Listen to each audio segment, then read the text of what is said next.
Hi అండి, welcome back to my channel spicy Amula. Best restaurant పోటీల్లో దీపని ఓడించడం కోసం మాలినీతో చెయ్యి కలిపి శివన్నారాయణకు ద్రోహం చెయ్యాలని అనుకుని సుమిత్రకు అడ్డంగా దొరికిపోయిన జోష్న. పారిజాతానికి ఊహించని షాకిచ్చిన సుమిత్ర. మరి ఇదంతా ఎలా జరగబోతోంది? అసలు సుమిత్రకు ఎలా వాళ్లు దొరికిపోయారు? ఏం జరిగింది? తెలుసుకోవాలనుకుంటే వీడియోని చివరి వరకు మిస్ కాకుండా అయితే చూసేయండి. జోష్న నిజస్వరూపం బయటపడాలని కోరుకునేవాళ్లు వెంటనే మన ఛానల్ని సబ్స్క్రైబ్ చేసుకోండి. ఎప్పుడైతే దక్షిణామూర్తి పోటీ చేసి నువ్వు ఓడిపోయావు అని చెప్పేసి ఒప్పుకుంటున్నావు, నువ్వు ఓడిపోయావు శివన్నారాయణ, అందుకే పోటీకి రానంటున్నావు అని చెప్పి అంటాడు. దాంతో సుమిత్ర, మావయ్యగారు, మీరు ఈ పోటీలో పాల్గొనాలి. మన రెస్టారెంట్ బెస్ట్ అని మనం మరోసారి నిరూపించుకోవాలి. మనం ఓడిపోయామనంటున్న వాళ్లను తలదించుకునేలా చెయ్యాలి అని చెప్పేసి సుమిత్ర అంటూ ఉంటుంది. అమ్మా సుమిత్ర, అవును బావయ్యగారు, నా పుట్టింటివాళ్లు నా మెట్టినింటిని తక్కువ చెయ్యాలని చూస్తున్నారు. నా మెట్టినిల్లు ఎవ్వరి ముందూ తలదించుకోకూడదు. నా మెట్టినిల్లు ఇప్పటివరకు ఓటమంటే తెలియదు, మంచితనానికి మారుపేరుగా బ్రతికింది. అలాంటి మెట్టినింటివాళ్లు తలదించుకుంటూ ఉంటే ఈ సుమిత్ర చూస్తూ ఊరుకోదు. ఈ పోటీలో మీరు ఖచ్చితంగా పాల్గొనాలి అని చెప్పి అంటూ ఉంటుంది సుమిత్ర. అయితే అది కాదు సుమిత్రా, నీకు తెలుసు కదా ఆ దక్షిణామూర్తి మీ మావయ్య ఎదురుపడితే ఎలా ఉంటుందనేది. తెలుసత్తయ్య, కాని మావయ్య మేనేజ్ చేసుకుంటారు. పక్కనే కార్తీకు, సూరజ్, దీప వీళ్ళందరూ ఉంటారు. కాబట్టి ఖచ్చితంగా ఈ గెలుపు మనదే అవుతుంది. ఖచ్చితంగా మావయ్య గెలుస్తారనే నమ్మకం నాకుంది. మీ ఎవరికైనా నమ్మకం లేకపోతే మీరు ఈ విషయం గురించి మాట్లాడ్డం ఆపేయండి. ఏం జోష్నా, నువ్విప్పుడు పోటీలో మీ తాతని పాల్గొనమంటావా వద్దంటావా? అది కాదు మమ్మీ, ఒక్కసారి. లేదు జోష్నా, ఇంకా కూడా నువ్వు మీ తాతని ఆగమని అంటున్నావంటే నీకు చేతకాదని నువ్వొప్పుకున్నట్టే. దీపా ధైర్యంగా పోటీలో పాల్గొనాలని అడిగింది. కాని నువ్వు మాత్రం ఈ పోటీలో పాల్గొనాల్సిన అవసరం లేదు అని చెప్పావు. అంటే మనం చేతకాదని చెప్పేసి నువ్వు ఒప్పుకున్నట్టే కదా అర్థం? దీప సీఈవోగా, దీప కింద నువ్వు అసిస్టెంట్గా ఎందుకు పనిచేస్తున్నావో ఇప్పుడు మరోసారి ప్రూవ్ చేసుకున్నావు. గెలవాలి అంటే పోటీ తప్పనిసరి. పోటీలో గెలిస్తేనే ఆ మజా వేరుగా ఉంటుంది. ఎదుటివాళ్లు పోటీకి రావడానికి కాలు దువ్వినప్పుడు వెనుకడుగు వేస్తే నిజంగానే చేతగాని వాళ్ల కింద చూస్తారు. అలా నా మెట్టిని ఎప్పటికీ ఉండకూడదు. మావయ్యగారు, మీకు చెప్పింది అర్థమైంది కదా? సుమిత్ర, నువ్వు పోటీ చెయ్యమంటే ఖచ్చితంగా చేస్తాను. నీకోసమైనా ఆ పోటీకి దిగుతాను. మీ నాన్న, అదే ఆ దక్షిణామూర్తికి బుద్ధి చెప్తాను.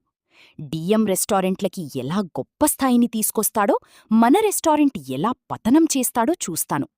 గొప్ప గొప్ప చెఫ్లందరూ తనవైపున్నారు అని చెప్పేసి తల ఎగరేస్తున్న ఆ దక్షిణామూర్తికి ఎలా బుద్ధి చెప్పాలో నాకు తెలుసు అని చెప్పేసి, సూరజ్, నీ మాటలు కరెక్టే.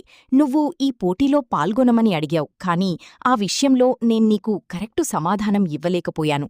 ఇంట్లో అందరూ నువ్వు ఎవరూ మాట్లాడ్డానికి అన్నట్టుగా మాట్లాడారు. నువ్వు కరెక్టుగా చెప్పావు సూరజ్. నువ్వు చెప్పినట్టుగానే ఈ పోటీలో పాల్గొందాము, గెలుద్దాము. అవును సార్, ఖచ్చితంగా గెలుస్తాము. ఎందుకంటే మన వెనక ఉన్నది దీప, సీఈఓ దీపగారు కాబట్టి ఖచ్చితంగా గెలిచే తీరుతాము. కార్తీక్ బ్రో, దీపగారు తలుచుకుంటే ఏ పోటీలో అయినా గెలుపు మనది అవుతుంది అని చెప్పేసి అంటూ ఉంటాడు సూరజ్.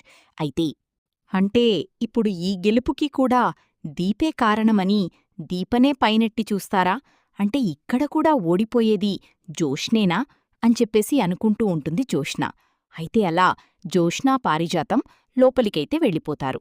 జోష్న కోపంతో రెగిలిపోతూ ఉంటే, ఏమైందే, ఎందుకలా ఉన్నావ్?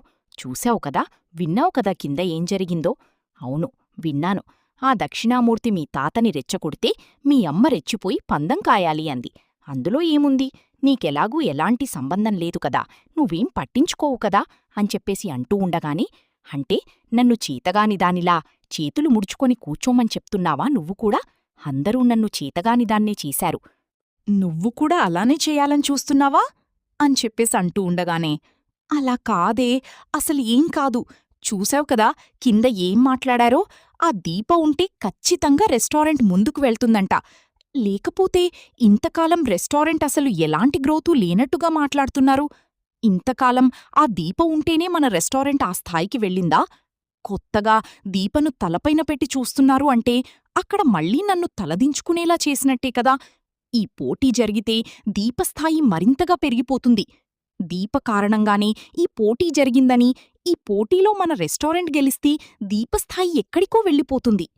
దీపబావని ఇక ఎవ్వరూ పట్టుకోలేరు అని చెప్పేసి అంటూ ఉంటుంది జోష్న. గెలిస్తే కదా, ఈ పోటీ జరిగితే కదా. అంటే ఏం మాట్లాడుతున్నావ్? పోటీ జరగదంటున్నావా? జరుగుతుంది కానీ గెలుపు అనేది రాకపోవచ్చు అని చెప్పేసి పారిజాతం అంటూ ఉంటుంది. ఏం మాట్లాడుతున్నావు నువ్వు? జరిగినప్పుడు గెలుపు మనదే అవుతుంది కదా. దీప వంట గురించి, దీప గురించి నీకు తెలుసు కదా. దీపని తలదన్నే చెఫ్లు ఎంతోమందుంటారు. ఎంతమంది వచ్చినా దీప వంట రుచి ఎవ్వరికీ రాదు. ఏంటే, కొత్తగా దీప వంట రుచిని మెచ్చుకుంటున్నావేంటి? ఎందుకంటే రోజూ తింటున్నాం కదా. ఎక్కడా ఏ రెస్టారెంట్లోని ఎవ్వరి చేతిరుచి కూడా ఇంత గొప్పగా నేను చూడ్లేదు. ఖచ్చితంగా. ఇక బావా, తాత, ఆ సూరజ్ ముగ్గురూ కలిసి దీపని పోటీలో నిలబెడతారు. దీప సీఈఓ కావచ్చు కానీ వంటలు చేయడంలో ఎక్స్పర్ట్ కాబట్టి దీప ఖచ్చితంగా పోటీలో నిలబడుతుంది. అప్పుడు దీపే గెలుస్తుంది. ఒకవేళ దీప పోటీలో నిలబడి ముందుకొచ్చి వంట చెయ్యకపోయినా వెనకాల చెఫ్స్కి ట్రైనింగ్ బాగా ఇస్తుంది.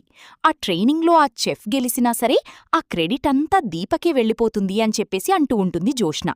అయితే వెళ్ళిపోతే చూస్తూ ఊరుకుంటామా ఏంటి? ఈ పోటీలో దీపకే గెలవదు. అది నువ్వు ఎలా చెప్పగలవు? అది ఎలా సాధ్యమవుతుంది? అది ఎప్పటికీ సాధ్యం కాదు. దీపే గెలుస్తుంది. మళ్ళీ రెస్టారెంట్లో నా స్థాయి ఎక్కడికి పడిపోతుందో ఏంటో. అసలీ జోష్నాకి అవకాశాలే రావడం లేదు. ఈ సూరజ్గాడు వచ్చిన దగ్గర్నుంచి నా నెత్తిమీద శనిలా దాపురించాడు. మధ్యలో వాడేం చేశాడే? వాడడుగు పెట్టిన దగ్గర్నుంచి దీపబావ అంచెలంచెలుగా ఎదిగిపోతున్నారు. నేను మాత్రం కిందికి పడిపోతున్నాను. అసలీ పోటీలో గెలవాలి, పోటీ ఉండాలి, ఇక వాళ్లతో పోటీ పడాలి అని చెప్పి మొదలుపెట్టింది ఆ సూరజ్గాడు. ముగించింది తాత. మా మమ్మీ నీకర్థమవుతుందో లేదో కాని అవును, నేను గమనించాను. ఆ సూరజ్గాడు అసలు మంచివాడంటావా చెడ్డవాడంటావా నాకే అర్థం కావడం లేదు. ఇప్పుడు వాడి గురించి తూకాలు వేసుకునే సమయం నాకు లేదు. కాని ఎలాగైనా సరే దీపమాత్రం ఈ పోటీలో ఉండకూడదు. అంటే జోష్నా రెస్టారెంట్ ఓడిపోవాలని కోరుకుంటున్నావా ఏంటి? లేదు, అలా ఎలా కోరుకుంటాను? జోష్నా రెస్టారెంట్ ఓడిపోతుందా లేదా అనే విషయం పక్కన పెడితే దీప మాత్రం ఈ పోటీలో పాల్గొనకూడదు. దీప ఎవరు? అక్కడ జోష్నా రెస్టారెంట్ సీఈఓ. సీఈఓకి అక్కడ చాలా ఇంపార్టెంట్ ఉంటుంది. ఖచ్చితంగా దీప ఈ పోటీలో పాల్గొంటుంది అని చెప్పేసి అంటూ ఉంటుంది ఇక పారిజాతమైతే. మరేం చేద్దాం? ఏం చేద్దాం? ఏముంది, పద వెళ్దాం, ఒక ముఖ్యమైన పని ఉంది అని చెప్పేసి అంటూ ఇక పారిజాతం జోష్నని వెళ్దామని చెప్పి బయటికి తీసుకొస్తుంది. గ్రానీ, ఎక్కడికి తీసుకువెళ్తున్నావ్? అసలు దీనికోసం ఇప్పుడు నువ్వెక్కడికి? అసలు ఎవర్ని కలవడానికి? ఎందుకే అన్ని ప్రశ్నలు వేసి నా బుర్ర తింటావు? నాది ఇక ఎక్స్పీరియన్స్ ఉన్న బ్రెయిను, మీది మాత్రం ఎక్స్పీరియన్స్ లేకుండా ఏది పడితే అది చేసేస్తూ ఉంటావు, ఓడిపోతూ ఉంటావు, తలదించుకుంటూ ఉంటావు, ఇలా దిగజారిపోతూ ఉంటావు. ఇంకా అవకాశం ఇవ్వకూడదంటే ఖచ్చితంగా మనం ఈరోజు అనుకున్నది చెయ్యాల్సిందే.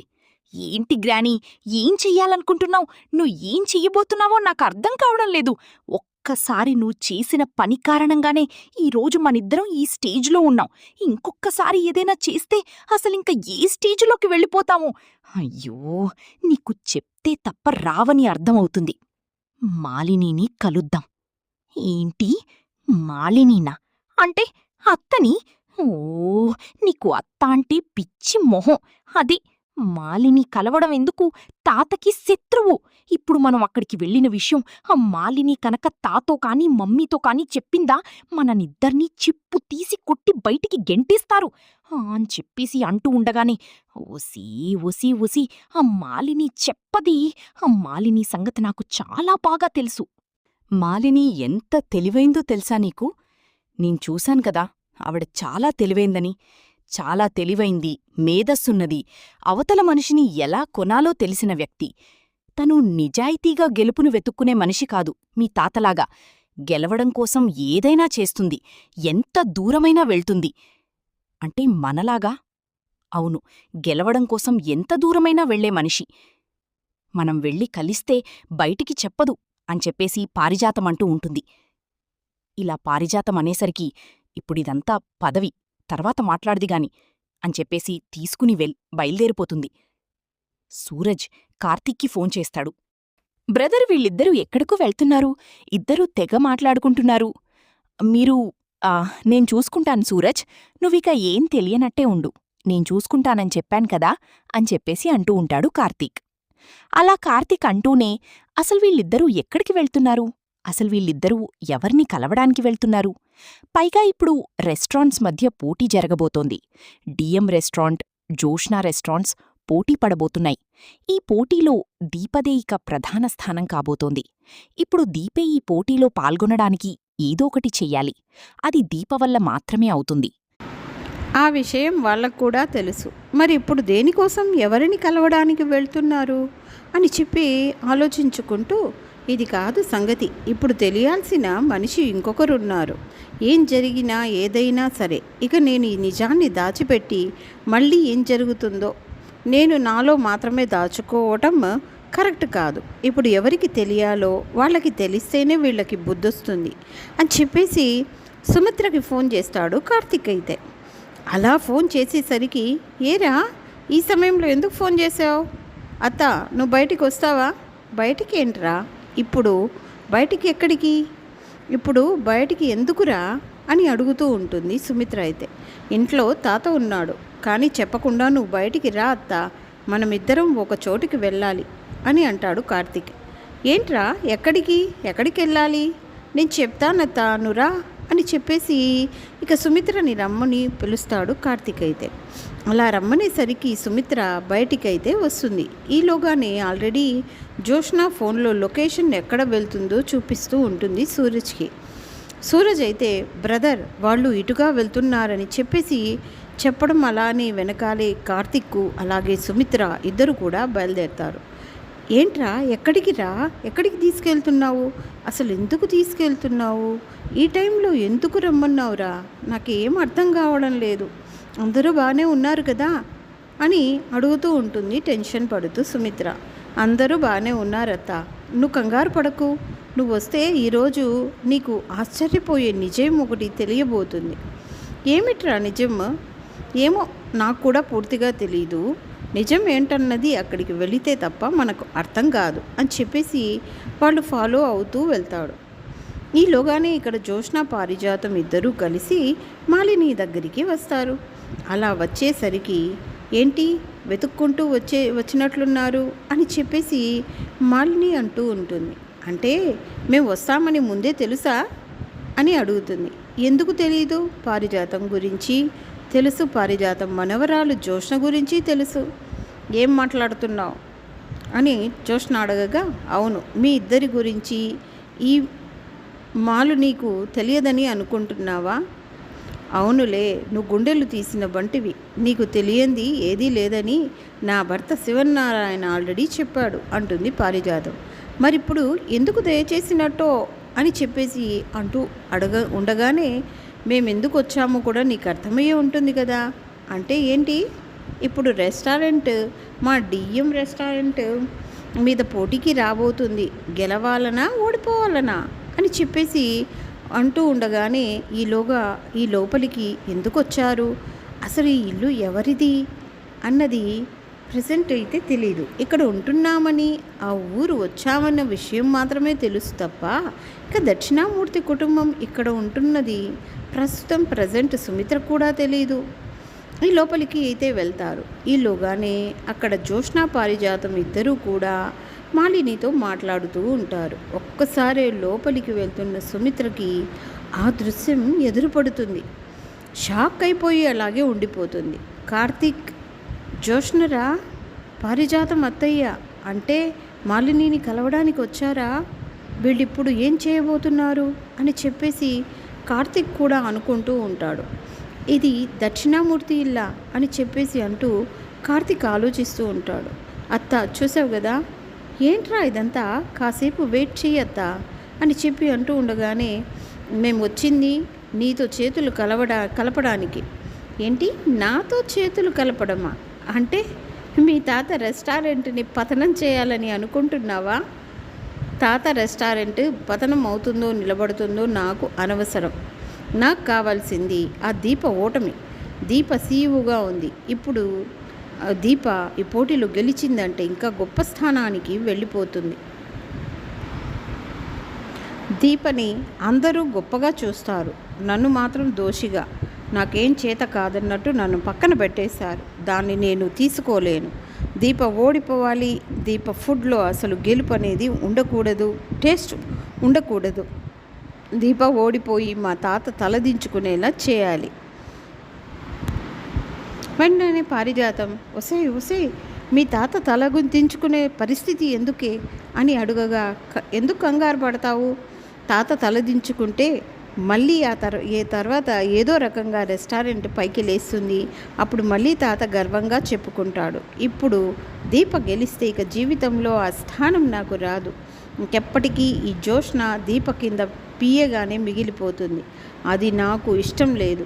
నేను తలదించుకునే పరిస్థితి మాత్రం నాకు ఎప్పటికీ రాకూడదు. అంటే మొత్తం మీద జోష్న రెస్టారెంట్ ఓడిపోయినా పర్లేదు అనే నిర్ణయానికి వచ్చిందన్నమాట. ఆహా, వారసురాలు అని చెప్పేసి అంటూ ఉంటుంది. ఇక మాలిని అయితే, అవును, ఏం చేస్తారో తెలియదు, పోటీ పెడతారో పెట్టరో నాకు తెలియదు. ఒకవేళ పోటీ పెట్టినా దీప గెలవకూడదు, దీపకి గెలుపు అనేది ఉండకూడదు, దీప ఓడిపోవాలి అని చెప్పేసి అంటూ ఉంటుంది. సరే, నేను చూసుకుంటాను అక్కడ ఏం జరుగుతుందో, వాళ్ళు అసలు ఎలా పోటీకి దిగుతున్నారో, ఏ రకంగా ఫుడ్ విషయంలో నాణ్యత టేస్ట్ అందిస్తున్నారో, అసలు ఆ రెస్టారెంట్లో అసలు ఏం ప్లాన్ చేస్తున్నారో ఇవన్నీ కూడా నాకు తెలిసేలా మీరు చేయాలి. అలా చేస్తే మీరు కోరుకున్నట్లుగా నేను చేస్తాను. ఆ దీపని కార్తీక్ని గెలవకుండా చేసి ఆ శివనారాయణ తలదించుకునేలా చేస్తాను అని చెప్పేసి మాలిని అంటూ ఉంటుంది.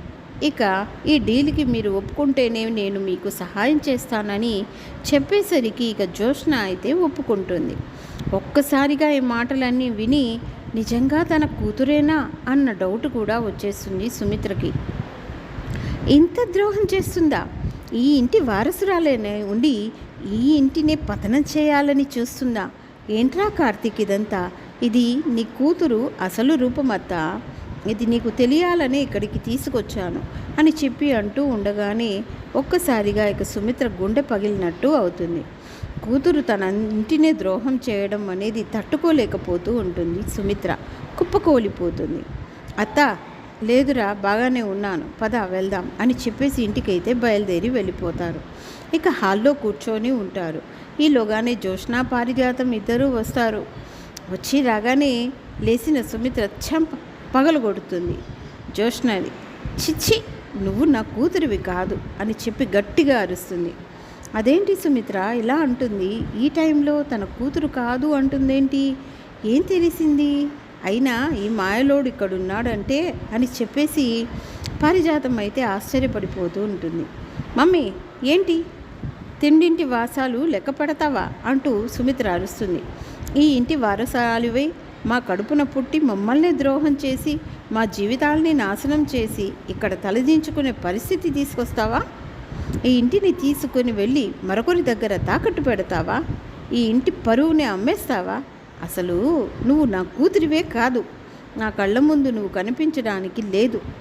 నువ్వు ఈ రోజు నుంచి నా కూతురుగా ఉండడానికి లేదు అని చెప్పి, మమ్మీ, అది కాదు మమ్మీ, సుమిత్ర, చిచ్చి, మీరు మాట్లాడకండి, మిమ్మల్ని చూస్తుంటే నాకు అసహ్యం కలుగుతుంది అంటూ జోష్నని పారిజాతాన్ని బాగా కడిగేస్తుంది. మీరేం పెద్ద మనిషి, శివనారాయణ గారి భార్య స్థానంలో ఉన్నారు, అంటే ఈ కుటుంబాన్ని కాపాడే కుటుంబ పెద్ద స్థానంలో ఉన్నారు. కానీ మీరే మీ చేతులతో ఈ కుటుంబం పరువు తీయాలని అనుకుంటానా? పైగా ఇద్దరూ కలిసి ఇంటి శత్రువైన మాలినితో చేతులు కలిపి జోష్న రెస్టారెంట్ నాశనం చేయాలని కోరుకుంటారా? దీప గెలిస్తే మీకు అధికారాలు దక్కవని జోష్న రెస్టారెంట్ ఊడిపోయి మావయ్య గారు తలదించుకునే పరిస్థితి రావాలని కోరుకుంటారా? మీ ఇద్దరూ ఈ క్షణం నుంచి నా కంటికి కనిపించటానికి వీల్లేదు. మీ ఇద్దరూ బయటికి వెళ్ళిపోవాలి. ఎలా బ్రతుకుతారో ఎలా ఉంటారో నాకు తెలియదు. మీ నీడ కూడా నా మీద పడడానికి వీల్లేదు. మా మీద కానీ మా ఇంటి మీద కానీ మీ నీడ పడితే ఏం చేస్తానో నాకే తెలియదు. వెళ్ళిపోండి ఇక్కడి నుంచి అంటూ గట్టిగా సుమిత్ర అయితే అరుస్తూ ఉంటుంది. దెబ్బకు జోష్నకి పారిజాతానికైతే చాలా పెద్ద షాక్ అయితే ఎదురైపోతుంది. మాలినిని కలిసి సుమిత్రకి అడ్డంగా దొరికిపోవడం ఇంకా ఇలా అయితేనే జరగబోతుంది. రాబోయే కథలు మరి ఖచ్చితంగా ఇలాగే జరగాలని మీరు కోరుకుంటున్నారా? అయితే వీడియోని తప్పకుండా లైక్ చేసేయండి.